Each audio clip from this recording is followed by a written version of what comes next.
The rain came down in sheets that night at Blackwater Auction Yard. The kind of storm that washes away sins and secrets. In the flickering fluorescent light, a skeletal chestnut gelding stood trembling in the ring, his ribs pressing against skin stretched too tight. The auctioneer barely glanced at him. No papers, no pedigree. Let's start at $50. The crowd chuckled. But in the back, an old farmer with rain dripping off his hat brim felt his heart clench. Silas Macready hadn't come to buy a horse that evening. Yet when those tired brown eyes met his, something passed between them, a recognition, a plea. He raised his calloused hand. That simple gesture would unravel a conspiracy 5 years in the making, and prove that some souls, both human and animal, refused to stay buried. The rusty trailer rattled down the back roads, its precious cargo shifting nervously inside. Silas kept glancing in the rearview, though he couldn't say why. Maybe it was the way the horse, no Phantom Strike, he'd learned from the faded brand, stood too still, like he was holding his breath, or how his ears twitched at every sound, as if expecting gunshots. The farmhouse lights glowed through the rain when Silas finally pulled in. He led the dripping horse to the barn, the smell of wet hay and leather wrapping around them. As he rubbed the gelding down, his fingers found the scar's thin white lines crisscrossing the once glorious flanks. Not from neglect, from something far more deliberate. Outside, the wind howled through the oaks, carrying whispers of the storm yet to come. Morning light revealed the truth in cruel detail. Phantom Strike's dull coat hid a body ravaged by more than time. The uneven hoof growth from months in 2 small stalls. The patchy hair where electric prods had burned. The way he flinched when Silas moved too fast. But it was the paperwork that turned Silas's blood cold. The auction receipt listed him as unregistered gelding. Yet the microchip scanner beeped to life with a number that matched a missing champions database. Silas's hands shook as the screen loaded. Waymaker, sired by Iron Legacy. Last raced May 2017 at Prescott Downs. The date of disappearance matched Walt Grady's obituary exactly. Somewhere in Kentucky, powerful men had spent years pretending this magnificent creature was dead. And now Silas had just blown their cover wide open. 3 nights later, the dog started barking. Silas woke to headlights cutting across his bedroom wall. He grabbed his overalls and the shotgun behind the door, moving silently to the kitchen window. The black SUV idled in his driveway, its tinted windows hiding whoever sat inside. Then the door opened, and polished leather shoes hit the mud. The Manswell coat probably cost more than Silas's tractor. Mr. Macready? The voice carried the smooth arrogance of old money. Damian Prescott, I believe you have something of mine. Silas's grip tightened on the shotgun. Behind him, Phantom Strike snorted in the barn, a sound too loud in the still night. Prescott's smile didn't reach his eyes. That horse belongs to my stable. There's a reward for his return, of course. The unspoken threat hung heavier than the Kentucky humidity. Doc Henderson's hands told the story Silas already knew in his gut. The vet worked silently, measuring each protruding rib, tracing the scars along Phantom's back. This wasn't just abandonment, Silas, he finally said, wiping his glasses. See these marks? That's from a tight tie-down, left on for weeks. And these? He pointed to the horse's hind legs. Calcium deposits from standing in his own waist too long. The old vet's voice dropped. Someone wanted him to suffer, to look worthless. Phantom turned his head, breath warm on Silas's neck as if saying, but I survived. In the corner, Audrey Grady wiped angry tears. They tried to break him, she whispered, just like they broke my daddy. The pieces were falling into place now, forming a picture more dangerous than any of them imagined. The curry comb scraped away years of neglect, revealing the truth beneath the dirt. The brand stood out now, the Prescott Downs logo, but altered. Silas squinted. Someone had tried to burn over it, leaving a jagged scar. Gideon Pike spat tobacco into the dirt. That ain't no accident. That's a damn message. The grizzled trainer's hands shook as he pulled a photo from his wallet. A younger Phantom Strike, gleaming in winter's circle roses. They were doping him, Silas. Not just vitamins. The bad stuff. Walt found out, threatened to go public. Gideon's voice broke. Next day, Walt's dead, Phantom's missing, and the testing records? Poof. Phantom stamped, ears pinned back at the name Prescott. He remembered. Oh, he remembered all right. And now Silas was trapped in a game where the stakes weren't just money. They were lives. Phantom Strike nuzzled Silas's pocket with a gentleness that belied his size, searching for the peppermints he'd learned lived there. It was the way he did it, that quiet trust, that made Silas's breath catch. Racehorses didn't act like this after years of abuse. Unless someone had loved him through the pain. Walt Grady's face flashed in Silas's memory. The kind-eyed stable hand who'd always carried sugar cubes. The same man found accidentally, crushed under a hay bale the night Phantom vanished. Audrey's words echoed. Daddy whispered to him in Cherokee when no one was looking. Silas stared at the horse now lipping at his sleeve, and the realization hit like lightning. Phantom wasn't just evidence. He was a witness, and Audrey might be the only one left who could understand what he'd seen. Audrey's boots crunched on the gravel as she approached the barn, her breath fogging in the dawn air. Phantom Strike's head shot up, ears pricked forward. Then something extraordinary happened. The horse let out a low, vibrating nicker Silas had never heard before. Audrey froze. Tears welled as Phantom pressed his forehead against her chest, just as he'd done with Walt all those years ago. "Oh, sweet boy," she choked out, fingers finding the star-shaped scar under his forelock. "You came home." The pieces clicked together. The way Phantom responded to Cherokee words, how he turned his left side to Audrey like he'd been trained. Silas's throat tightened. This wasn't just recognition. This was a bond that death itself hadn't broken. And it proved one terrible truth. Walt Grady hadn't just saved Phantom's life that night. He'd sent him running with a message. Asterisk. The faded document trembled in Gideon's hands as Silas held the lantern closer. Lot 227. Bay Gelding, 16 hands. It read, sold to Prescott Downs for $1.2 million. The date made Silas's stomach lurch, 2 weeks after Phantom's official disappearance. Audrey traced the notary stamp with a shaking finger. "They sold him while pretending he was dead," she whispered. Gideon pointed to the scribbled notation at the bottom. "For private collection." The old trainer's face turned ashen. "That's code for slaughter pipeline, Silas. Make a champion vanish forever." But someone had screwed up. Phantom had escaped the kill buyer, been passed through backwater auctions until his glory days were forgotten. Until he ended up at Blackwater, where a farmer with a soft heart and a stubborn streak changed everything. Audrey unzipped her backpack. "Daddy left us proof," she said, pulling out a flash drive. On it, a single label, "The truth about Prescott Downs." Asterisk. Asterisk. Audrey's laptop fan whirred loudly in the silent farmhouse as she typed, "Prescott Downs plus illegal doping 2017. The screen flickered articles about charity galas, race results. Then suddenly, the page refreshed to a blank search bar. She tried again.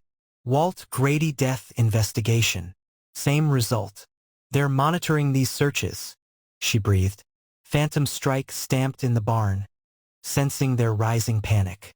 Silas grabbed an old racing journal from his shelf, flipping to May 2017. The Belmont Stakes preview showed Phantom as the favorite. The next page? A tiny obituary for Walt. No mention of the horse at all. Outside, a twig snapped. The dogs went berserk. Headlights sliced through the kitchen curtains.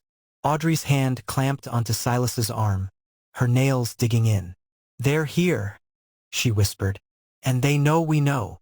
Asterisk. Asterisk. The porch swing creaked in the wind, just like it had when Martha was alive. Silas could almost hear her voice.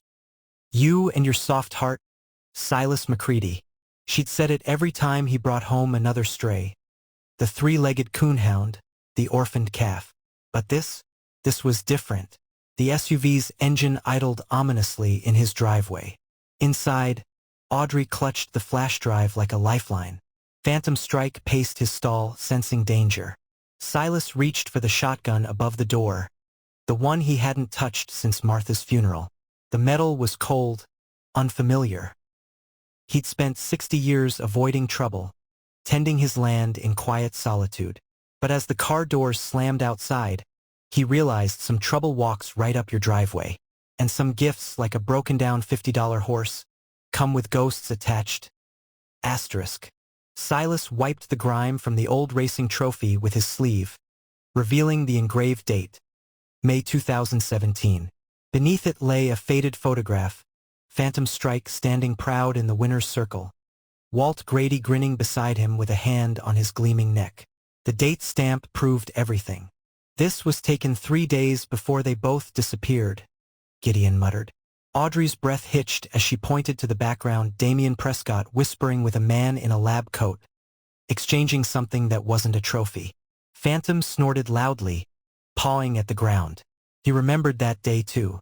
Remembered the needle that came after. The proof was all here if they lived long enough to show the world. Gideon's hands shook as he unfolded the yellowed newspaper clipping. Trainer found dead in apparent suicide, the headline screamed. Above a photo of Jack Rollins, Phantom's original trainer. Jack wouldn't have killed himself, Gideon growled. Not the night before the biggest race of his career. The article mentioned financial troubles, but Gideon knew better. Jack had been asking too many questions about the sudden changes in Phantom's blood work. Audrey turned pale. Just like Daddy. Both of them gone the same week. Phantom disappeared. The pieces fell into place with terrible clarity. 3 men had known the truth. 2 were dead. Only Gideon remained. And now he was sitting in Silas's kitchen with a target on his back. The bell above Cedar Gap Feed and Seed jingled as Silas entered, the familiar smell of grain and leather washing over him. Old Man Peterson leaned across the counter, his voice dropping to a whisper. Heard you got yourself a Prescott horse, Silas. The farmer's knuckles whitened on his coffee cup. They say Damian's got a place up near Lexington. Nice pretty pastures out front, concrete floors and back. He slid a crumpled receipt across the counter with an address scribbled on back. Vet I know says they truck horses there when they're problematic. Silas's blood ran cold. Phantom had escaped that fate once.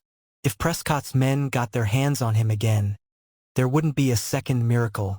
The screen glowed in the dark barn as Audrey read aloud. I was night watchman at Prescott Downs when the screaming started. Mr. Grady was arguing with Prescott near stall 12. Then gunshots. I saw them load something heavy into a truck. The blog post ended abruptly. Next morning, they fired me with a $10,000 check and a threat. Phantom Strike tensed, ears swiveling toward the driveway. Silas quickly closed the laptop. They'd found the night watchman's daughter too. She'd shown them the blood-stained shirt her father had kept hidden all these years. One more piece of the puzzle. One more reason someone wanted them all silenced. Moonlight filtered through the broken stable window as Silas and Gideon crept down the aisle. Stall 12's door hung crooked, its hinges never properly repaired. Gideon's flashlight beam revealed dark stains in the wood grain that no amount of bleaching could erase. This is where it happened, he breathed. Phantom Strike, waiting in the trailer outside, began kicking violently. He knew this place, knew its smells and sounds and horrors.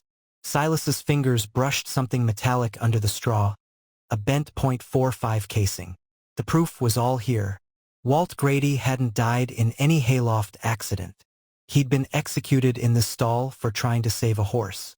And now his killers knew the truth was coming to light. The farmhouse phone rang at 2:17 a.m. Silas grabbed it, heart pounding. McCready. Static crackled, then a ragged whisper. They're coming at dawn. Take the horse and run. Click. The dial tone buzzed like a trapped hornet. Silas stared at the receiver, the warning echoing in his bones. Gideon? Audrey? Someone else who knew too much? Outside, Phantom Strike snorted nervously. He knew. They all knew now. The shadows in the kitchen seemed to lean closer as Silas made his decision. He'd buried one wife on this land. He wouldn't let Audrey or Phantom join Martha. Grabbing his keys, he moved toward the barn. They had maybe 3 hours before hell came knocking, Audrey's trailer door squeaked as she peered through the curtains. The black SUV had been there since midnight, engine off but exhaust still curling in the cold air. They weren't even hiding anymore. Her fingers trembled as she dialed Silas. No answer. Phantom's papers and the flash drive lay spread across her kitchen table. All the proof they'd gathered. The car door slammed. Heavy footsteps crunched on gravel. Audrey grabbed the files and slipped out the back window just as the first knock shook her front door. The woods behind her trailer were thick and dark. Somewhere out there was Silas's farm. Somewhere out there was safety. And somewhere behind her, men with guns were realizing their prey had fled. Damian Prescott's polished loafers gleamed under the fluorescent lights of Cedar Gap Sheriff's office. "Just a misunderstanding, Sheriff?" he smiled, sliding an envelope across the desk. "That horse is stolen property. The old man's harboring a fugitive. The sheriff didn't touch the money. Silas Macready's lived here 40 years, Mr. Prescott. We don't take kindly to outsiders making accusations." Prescott's smile never faltered as he adjusted his cufflinks. "Of course, but accidents happen, especially to elderly farmers and unstable thoroughbreds." Outside, his men were already loading tranquilizer guns into their truck. They wouldn't make the same mistake twice. This time, Phantom Strike would disappear for good. The envelope contained enough zeros to pay off Audrey's student loans and her mother's medical bills combined. "Sign this affidavit saying your father was unstable," the lawyer murmured. "And the money's yours." Audrey's pen hovered over the paper. In her pocket, the flash drive burned like a coal. Phantom's trusting eyes flashed in her memory. Her father's last words, "Tell the truth, baby girl." She pushed the check back across the table. "My daddy didn't raise a sellout." The lawyer's smile turned icy. "Pity. The offer expires at midnight." As she walked out, two men in suits fell into step behind her. They didn't bother hiding their intentions now. The game had entered its final innings. Silas's door burst open as Audrey stumbled in, her clothes torn from running through brambles. "They're right behind me," she gasped, pressing the flash drive into his hand. On screen, the video loaded with agonizing slowness. Grainy security footage showed Walt Grady arguing with Prescott. Then, the gunshot made Silas flinch. The camera shook as Walt fell, then focused on Phantom Strike rearing in terror as men tried to drag him away. The last frame showed Walt's bloody hand grabbing the camera, his dying whisper, "They're doping them all. Stop them." Outside, car doors slammed. Phantom screamed a warning from the barn. The time for running was over. The time for fighting had come. Glass exploded as the bullet tore through Audrey's trailer, embedding in the wall inches from where she'd been standing. Phantom Strike screamed in the barn, his hooves striking the stall door in alarm. Silas grabbed Audrey's arm, yanking her to the floor as another shot rang out. "They're not here to talk," he growled. The black SUV idled in the driveway, its headlights cutting through the pre-dawn darkness. Gideon already had the truck running, the trailer hitched. One chance. That's all they had. As Silas crawled toward the back door, he heard the unmistakable sound of shells being chambered. Prescott's men had come prepared for a slaughter. Phantom Strike hit the end of the lead rope at full gallop, his powerful hindquarters driving him forward like the champion he'd been born to be. The years of neglect fell away as muscle memory took over. Silas clung to the saddle horn as they tore across the back pasture, bullets whining past their ears. The old thoroughbred's stride lengthened, his nostrils flaring red in the dawn light. For one glorious moment, they were flying. Then the fence loomed ahead 6 feet of solid oak. Gideon's shout carried on the wind. "He can't still jump!" But Phantom gathered himself and soared, clearing it with inches to spare. Some things, it seemed, couldn't be beaten out of a champion's soul. Devil's Fork Bridge groaned under their weight, its rotting timbers protesting as Phantom Strike's hooves struck the warped planks. Below, the Whipsaw River churned hungrily. Silas risked a glance back. The SUV had stopped at the bridge entrance, Prescott's men debating whether to follow. Phantom didn't hesitate, his legs pistoned forward, each stride calculated, precise. Then the sickening crack of wood giving way. The world tilted as the center span collapsed, Phantom's hind legs scrambling for purchase on air. For one heart-stopping second, Silas felt them going over. Then the horse's powerful shoulders bunched, launching them to safety as the bridge disintegrated behind them in a roar of splintered timber and raging water. Phantom Strike danced sideways, his eyes rolling white at the unstable footing. Behind them, Prescott's lead man took a running leap onto the remaining bridge section. The plank snapped like a gunshot, sending him screaming into the rapids below. Silas urged Phantom forward, each step a gamble. The horse's muscles trembled with exhaustion, but he responded to every subtle shift of Silas's weight like they'd been partnered for years. Another plank gave way, taking a chunk of the bridge rail with it. Gideon's voice carried from the far bank, 10 more feet! But the last section was the worst, just 3 narrow beams spanning the void. Phantom snorted, gathered himself, and walked the tightrope between salvation and oblivion. The remaining enforcer made his mistake when he fired too soon. The bullet whizzed past Phantom's ear instead of finding its mark. The gunshot spooked the already terrified horse into a violent spin. His steel-shod hind foot connected with the gunman's chest with a sickening crunch. The man staggered back, arms windmilling, before the current snatched him under. Silas didn't wait to see if he surfaced. Phantom surged forward, finally reaching solid ground. But as they turned to watch the last of Devil's Fork Bridge disappear into the torrent, headlights appeared on the opposite bank. Prescott himself stood there, his designer suit untouched by the chaos. Even across the raging water, his smile promised this wasn't over. The feed store's back room smelled of grain and mildew as Gideon's ancient laptop played the damning footage. There was Walt Grady, alive and angry, confronting Prescott near Phantom's stall. The audio crackled, killing these horses for insurance money. Then the gunshot. Walt collapsing, Phantom rearing in terror as men tried to muzzle him. The camera shook as Walt's dying hand grabbed it, his final words clear.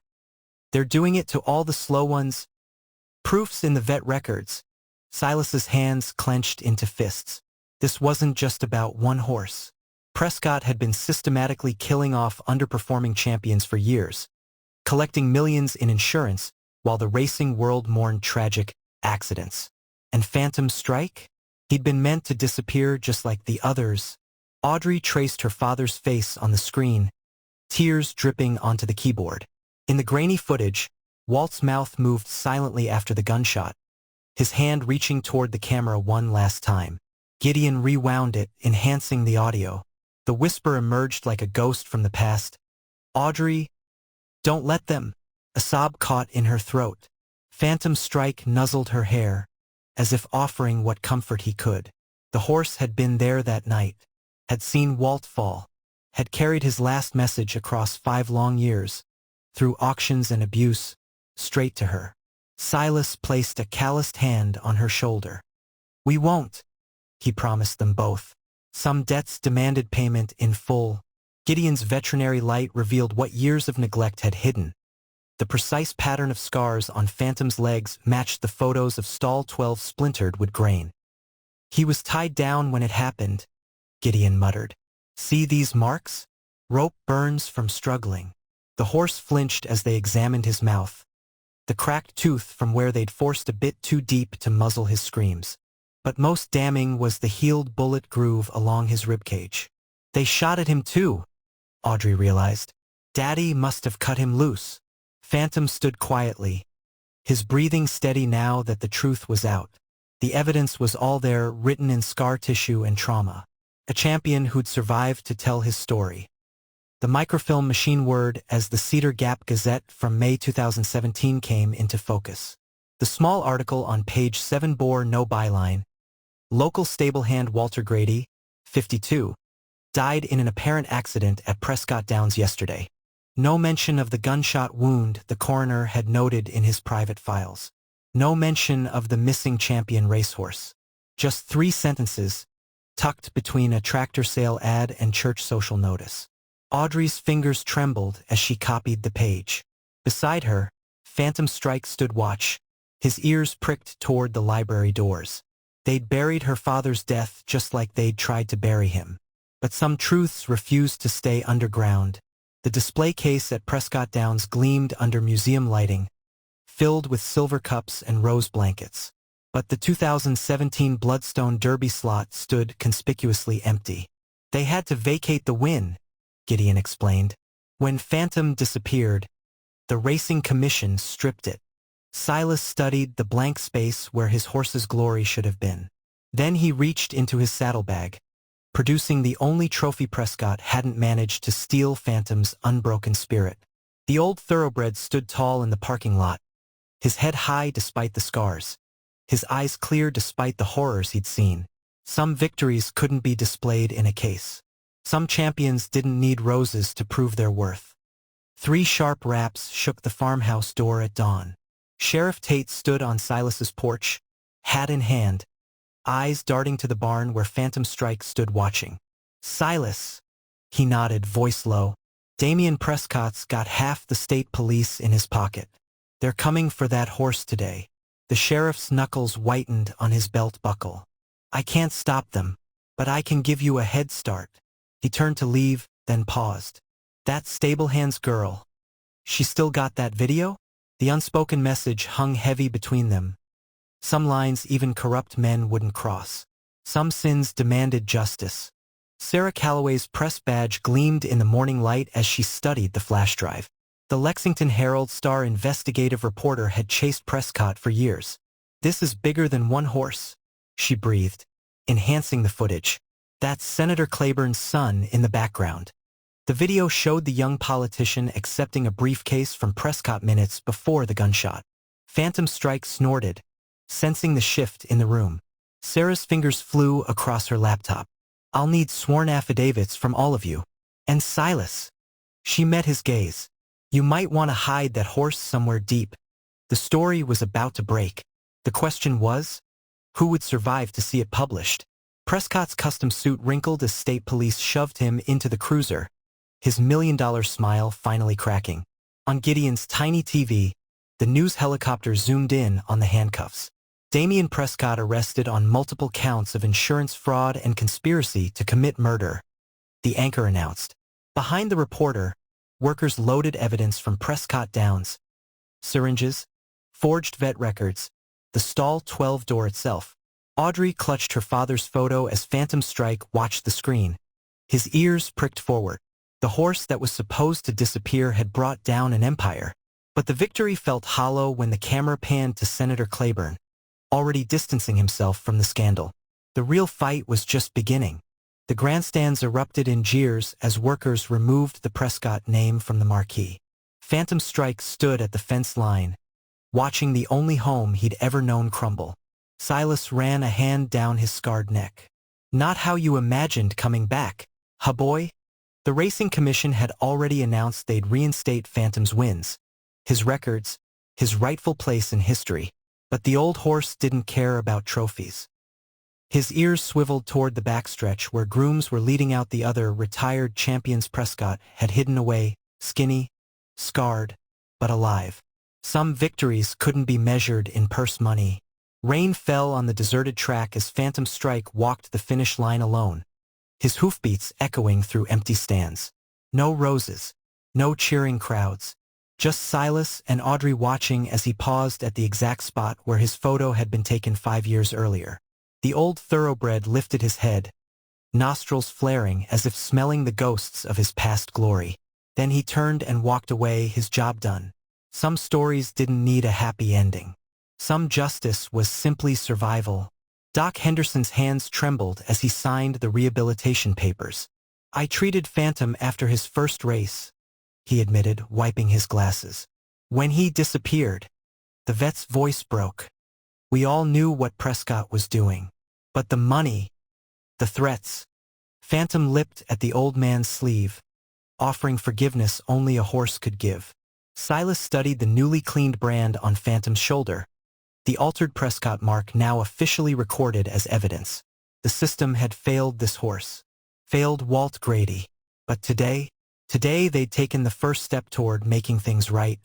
Sunlight dappled through the oaks as Phantom Strike stretched into a gallop across McCready's Hollow, his muscles rippling under a glossy new coat. No whip, no bit, just freedom. Silas leaned on the fence, watching the old champion rediscover the joy of running for running's sake. Audrey's laughter carried on the wind as Phantom playfully bucked, then came trotting back for treats. The scars remained, but the pain was finally fading. Some wounds took years to heal.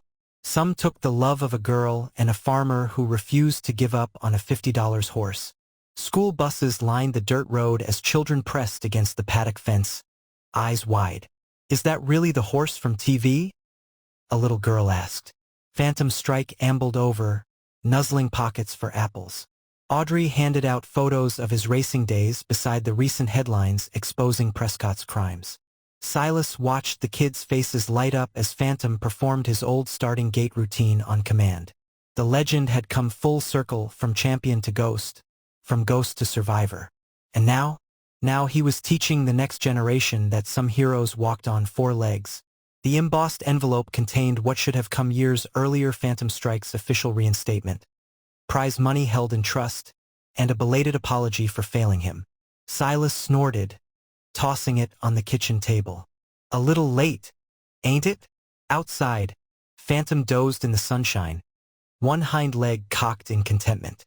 The money would pay for Audrey's law school. The apology? Well, some things couldn't be fixed with a check and fancy letterhead. But as the old horse sighed in his sleep, Silas figured maybe, just maybe, justice had finally been served. Walt Grady's headstone gleamed under autumn leaves as Audrey tied the ribbon around it blue, like Phantom's original racing colors. "We did it, Daddy," she whispered. The wind carried the sound of hooves as Silas led Phantom up the hill. The horse sniffed the stone, then rested his forehead against it, just as he had with Walt all those years ago. Some bonds even death couldn't break. Some goodbyes were really just see you laters. And some $50 auction horses? They turned out to be worth more than all the trophies in the world. The camera lights burned hot as the filmmaker adjusted his frame. "Tell us about the moment you realized this was no ordinary horse," he prompted. Silas shifted uncomfortably in his Sunday best while Phantom Strike lipped at the man's clipboard. Audrey fielded most questions with practiced ease, but when they asked about Walt's last moments, her voice faltered. The director wanted drama, tragedy, a neat Hollywood ending. But as Phantom turned his scarred side to the camera, the brand still visible after all this time, Silas realized some truths didn't need embellishment. The scars told their own story. The New York publisher's check fluttered to the kitchen table, untouched. "We want the real story," the editor had insisted.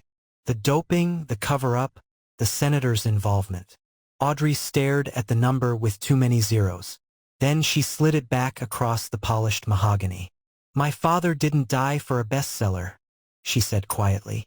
Outside, Phantom Strike grazed peacefully, his shadow stretching long across McCready's Hollow.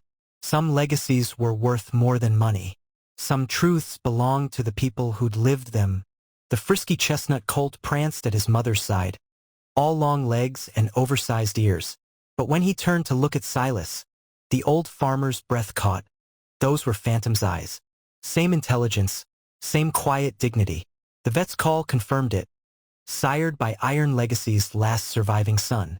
Audrey pressed a hand to her mouth as Phantom Strike nickered to his unexpected offspring across the fence. The past couldn't be undone. But the future? The future was standing right there. Ready to run, the grizzled jockey leaned on the paddock rail, his racing silks long retired. "Walt Grady saved my life," he told Audrey. "When Phantom bolted at the starting gate, your father saw the syringe in my boot." The man's hands shook as Phantom approached, recognizing the voice from years ago. "I was supposed to dose him," he confessed. "But Walt took the needle instead. Made sure I got fired clean." The truth settled over them. Walt hadn't just died for a horse. He'd died for the soul of racing itself. Golden light bathed the back pasture as Audrey urged Phantom into a slow canter, his gait smooth despite the years. At the far fence, she dismounted and pressed her forehead to his, just like Walt used to do. The tears came then, for the father she'd lost, for the justice they'd won, for the horse that had bridged both worlds. Phantom stood steady, bearing her grief as he'd borne every burden. Some healings took time. Some required nothing more than an old horse's patient heart. The granite marker stood beside Walt's grave, its inscription simple: Phantom Strike, 2012 Forever. Champion. Survivor. Witness. Silas ran a calloused hand over the carved likeness of the horse's head. Ain't right. Memorializing a living creature, he grumbled. Phantom chose that moment to knock the old man's hat off with a well-timed nudge. Audrey's laughter rang out as Silas chased the grinning horse around the cemetery. Some memorials celebrated endings. The Walt Grady Memorial Rescue sign gleamed over the renovated barn as Phantom Strike inspected his new kingdom. Retired racehorses dotted the pastures, each bearing scars like his. Audrey handed a shaggy pony to a wide-eyed little girl. "Your dad would be proud," Silas murmured, watching her work. Phantom snorted in agreement, then ambled over to supervise. Some legacies grew from loss. Some wounds became the very places where light entered the world. The shoebox overflowed with letters, from stable girls who'd stayed silent, from trainers who'd looked away, from daughters who'd lost their own Waltz. Audrey traced one trembling finger over a Kentucky postmark. "Because of you, I reported my boss." Phantom stood nearby, his breath warm on her neck as she read aloud. Courage was contagious. And sometimes it came with 4 legs and a heartbeat. The framed picture captured the 3 of them. Silas's gnarled hand on Phantom's neck, Audrey's braid blowing in the wind, the old horse's ears pricked forward. No headlines, no cameras, just a farmer, his adopted daughter, and the horse that brought them together. The image sat on the mantel beside Martha's picture, where it belonged. Some families were born. Others were forged in the fires of shared battles. The familiar 2-note call carried across the pasture, just as it had at Prescott Downs a lifetime ago. Phantom Strike's head shot up, his body stiff with arthritis but his spirit undimmed. Slowly, proudly, the old champion trotted toward the sound, toward the man who'd never stopped believing in him. Some bonds defied time. Some loves outlasted even death. And some $50 auction horses? They turned out to be worth more than all the trophies in the world.